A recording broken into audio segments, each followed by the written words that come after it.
A lot of people who follow Neville and his teachings want to try out the SATS technique for manifesting their desires, but only a handful stick with this technique for long. Why? Because the beginners often face problems in getting into SATS every time, and since they are so new to the idea of SATS, they cannot judge if they have really entered SATS or not. So many people worry about the fact that they might be doing the technique wrong, and that's why they are unable to see changes in their physical reality. Are you one of those? You know about how powerful this SATS method is, but when it comes to applying to your own desires, you feel like you are unable to get a hang of it. Well, you will find answers to all your confusions right in this video, so make sure you take notes and try to implement them in your next SATS session. Neville refers to SATS as creating with imagination in one of his rare lectures and describes his SATS experience as this. Neville says that his first aim was to evoke a dream-like state while sitting in a chair.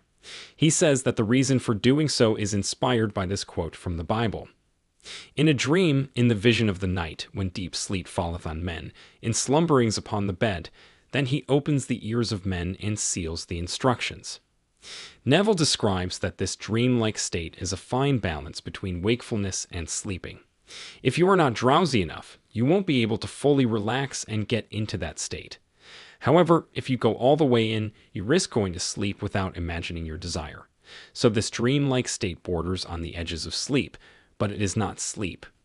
In the same lecture, Neville says that there are different states of consciousness between complete wakefulness, when we are going about our day-to-day affairs, and complete sleep, when our mind detaches from the outside world completely.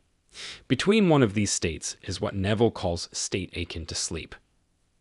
If you are persistent enough to find this state and use your mental faculties to imagine your desires, you will impress your subconscious with the colors and patterns of your desire.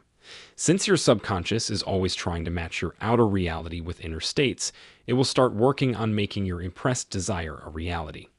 This is what we call manifestation. In scientific terms, this state is called hypnagogia. It is a transitional state from wakefulness to sleep. During this state, your brain frequencies are becoming slower and slower until they reach an alpha range. At alpha brainwaves, you are totally relaxed and calm.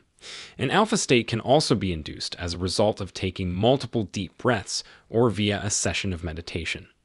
When your brain reaches alpha, the relentless chatter of the mind ceases to control your point of awareness, and that is when you can direct your attention to any goal and desire of yours.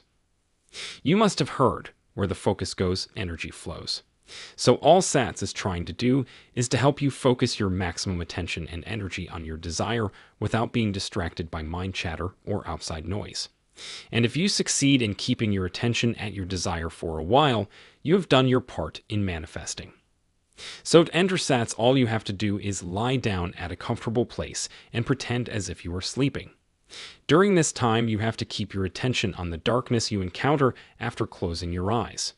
Once your eyes are closed, the visual stimuli cease to affect you, and thus you can get deeper into your state. Try to breathe slowly and rhythmically while laying in your bed with your eyes closed. Within the next 5 to 7 minutes, you will become completely detached from the outside world, and this is the moment you will start seeing everything fluid in your mind's eye.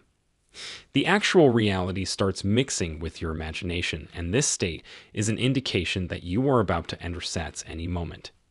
Then within a minute or two, you will start experiencing vivid images in your mind and will become totally cut off from the outside world. You are in SATS now. Now you have to consciously superimpose the image or scene of your desire onto the random images your brain is producing. This requires a little effort, so don't worry if you cannot get it right at the first try. Within 2 or 3 sessions, you will get well versed in this. So you have to repeat your scene in your mind over and over again, just like a video plays on loop. I always keep my scenes very short, like 20 seconds at max, but vivid. The reason for keeping the scene short is so that you can repeat it over and over again in your mind without having to wonder about the scene each time. The shorter and simpler the scene is, the less effort you will need to put in to repeat it. It's that simple. Within a few repetitions of the scene will start feeling like your reality. This is because your mind will be totally immersed in your desire, and this is when SATS start playing its magic. So, getting into SATS is not difficult, but it requires some time and practice. One of the reasons most people cannot get into SATS is because their mind is simply too active. Maybe you had a long and adventurous day, so your brain is hyperactive. In such a situation, you need to make a conscious effort to slow down your mind before you start with SATS. A relaxing bath, listening to relaxing music, or chanting a few affirmations can help your mind relax to a level good enough for entering SATS.